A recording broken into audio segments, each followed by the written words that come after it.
Now, it's a battle of ideas, and in 35 states across the U.S., anti-critical race theory legislation has been introduced. Those in favor of scrapping CRT say the concept does not teach students to love America and that parents should get to decide what their children learn. Educators for critical race theory are holding forums and panels to combat misinformation around the term. Some teachers are speaking out because they want to teach in a way that does not shy away from America's legacy. But others, especially those holding legislative power in more conservative states, are saying CRT is not the way to go about it. So which way forward? I don't know how many people would say that let's argue whether or not slavery was good or the Holocaust was good, but what were the long-term repercussions of these policies is more open for debate. If you ask Glenn Loury or Thomas Sowell, you'd probably get a different answer than if you ask Ibram Kendi, right? So I think that is where we should have some viewpoint diversity about what were the long-term repercussions. And that kind of fits along the lines of critical race theory and stuff like that, things that might not appear to be racist on their surface, but they are in practice. And I think that's important to get different perspectives on what the repercussions would be. Right. And again, I don't disagree with you there. Again, but that feels, again, to me like a solution in search of a problem. I don't think that there's a lack, actually, of diversity in conversations at the level that you're talking about. But as a social studies teacher, you know that this isn't the conversation we're having in first or second or third grade. We're having conversations about the color of our skin. We're having conversations about the basic origins of the nation. We're coming to terms with the fact that there was a slave enterprise in America by the time we're in middle school. But yeah, in high school, I think there can be a diverse range of conversations about impact, about ideology. But I think the basic facts of history, which is not what critical race theory is about, that's a separate issue, but the basic facts of history, the basic key issues that shape how we understand our nation and our identity as citizens and as people, I think those things have some basic nuts and bolts that we've ignored for a very long time. And so now we have an opportunity through these interventions to correct that, to acknowledge slavery, to acknowledge colonization and settler colonialism. We can talk about those things. For more on this, let's bring in scholar and diversity expert Ashton Pemberton, who joins me live from California. So good to have you, Ashton. Now, let's talk about this talk that critical race theory actually promotes victimhood instead of student success. I mean, one of the state senators was actually saying that, and it's been controversial since then. Absolutely. So I want to start off by saying that critical race theory, just to simply, put it, is looking at how race and policies are still subjugated and are used to talk about, systemic racism, how laws and policies are still used to perpetuate systemic racism in society. And like we saw in the Mark Lamont Hill clip, people are using that as an excuse to say it's dividing America, but we know that it's actually not. And like Mark Lamont Hill said, it's giving people an opportunity to think about how to make America better and illuminate some of the issues in our current, criminal justice system so that America might be a better place. And so I want to start there. Why is there so much interest in hiding America's past? Why is there this thinking that the past should not be revisited in terms of trying to do justice to a certain segment of society? Why do you think that others just feel that if it's forgotten, it could actually promote more healing? Yeah, so I think a lot of times when we talk about critical race theory, even when we talk about the history of race in America, there's this idea that two things are happening. One, that we are trying to make white people and white students feel bad. And two, that we are teaching minoritized students to feel like they are victims. And neither of them are true. Once again, like it's been said before, when we talk about critical race theory, when we talk about just the history of race in and of itself, when we talk about the current issues that deal with race, we are trying to actually give people the chance to be better and do better. But how can we give people the chance to do that and to empower people to do better if we can't have more open and honest conversations about where we were as a country, where we still are, and what the potentialities for us as a nation are moving forward? I think that when we talk about the history of race, for example, there were white people who were allies. There were white people who were doing great things to help Black people and fight against racial injustice. And those people aren't necessarily illuminated in these conversations, but they can be if we allow folks to have these conversations in history class, in policy courses, in current event classes about these sorts of topics and these people. But when we think about racial minorities, I think it's also very important to understand that a lot of times we don't have these conversations about why things are the way they are in society, right? And so when we think about minoritized people, it's so important to talk about the history of how we came to be, so that when minoritized people are looking around them and they are seeing the devastating impacts around racism, they are not looking at it as, oh, this is my fault as a racial minority, this is my community's fault. They're actually saying, no, this is something that was intentionally built. This is something that is trying to be intentionally sustained. And it's my job to acknowledge that, understand that. And then once I understand that, I can find ways to fight against it. But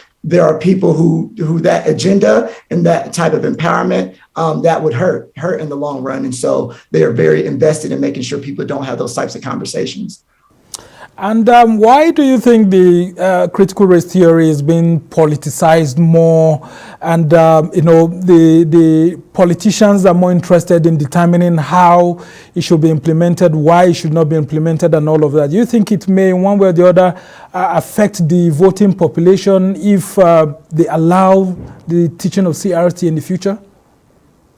Oh, absolutely. So I think that politicians, and this is one of the actual tenets of critical race theory, right? This idea of the permanence of racism. And so when we think about racism, what we have to think about is the idea that there are certain segments of society that benefit from racism, that benefit from the subjugation and oppression of racially minoritized people. And so when we think about politicians and some of their agendas, the idea is that the more conversations we have about race, and this is why critical race theory is so important, the more conversations we have about race and the more embedded we see that it is in all aspects of society, including in our politics and our laws, the more people will understand what is going on and will be able to fight against it, and will be able to strategize against it. And of course, when people can strategize against the current policies that benefit certain politicians and certain political groups, that is harmful to those political groups. And so, of course,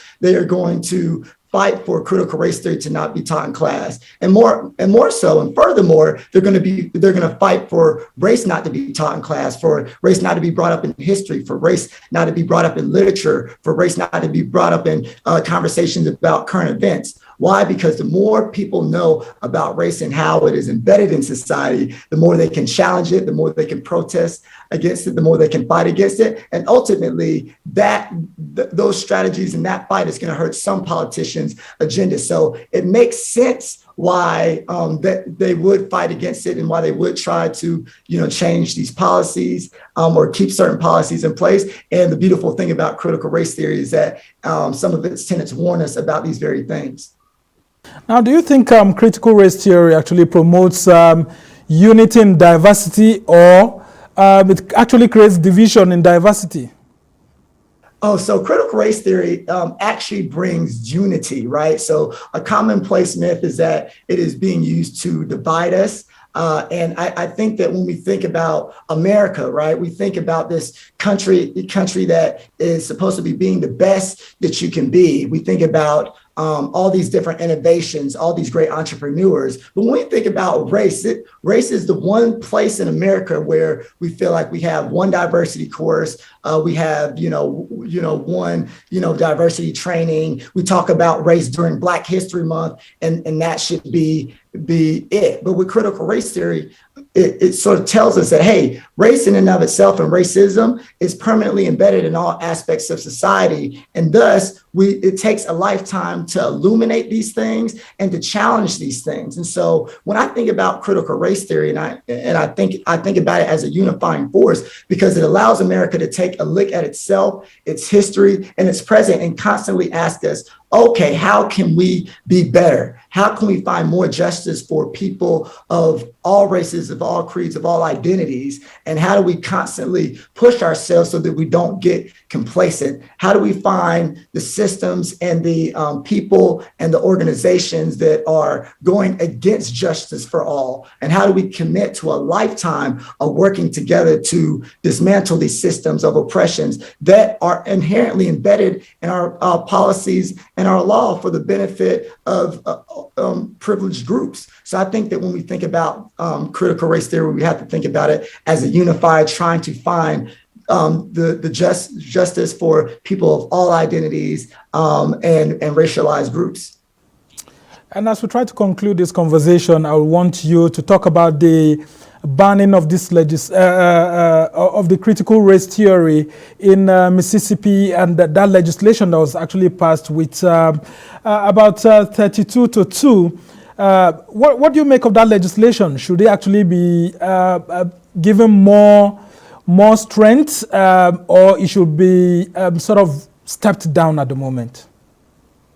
So I think that once again, anything that is banning the conversation of critical race theory is more so about an attempt to ban the conversation of race in and of itself, right? So a lot of these teachers are not necessarily even familiar with all the different tenets of critical race theory. They are not necessarily familiar with all of the different policies and laws that uphold systemic racism. However, once again, when we talk about banning critical race theory, it's about penalizing people for talking about race. Most of these teachers are just trying to empower their students to be critical thinkers who are aware of what's going on in society so that they can better society and contribute to it. So race is going to come up in history. Race is going to come up in literature. Race is going to come up when we talk about current events of the world. And America is trying to divorce the idea of race from everything else that happens in society. And critical race theory shows us and tells us that race is embedded in all parts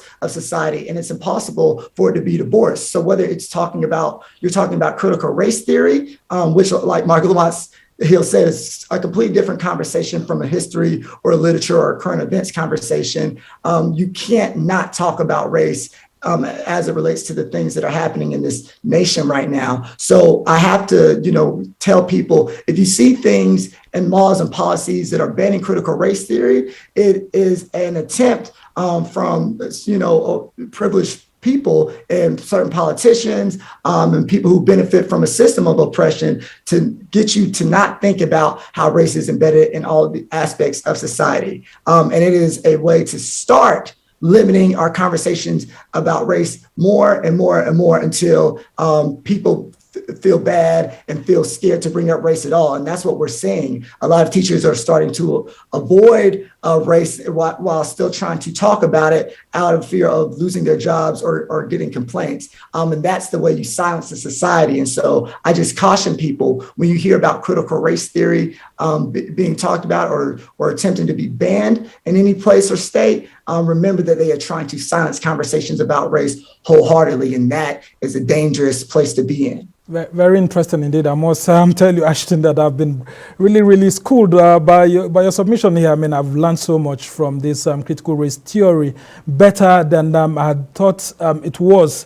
We must really thank you so much for joining us on the show, Ashton Pemberton, scholar and diversity expert. And we can only wish you well as you continue this conversation on the need to have open and honest conversation on the critical race theory. Thank you so much for joining us.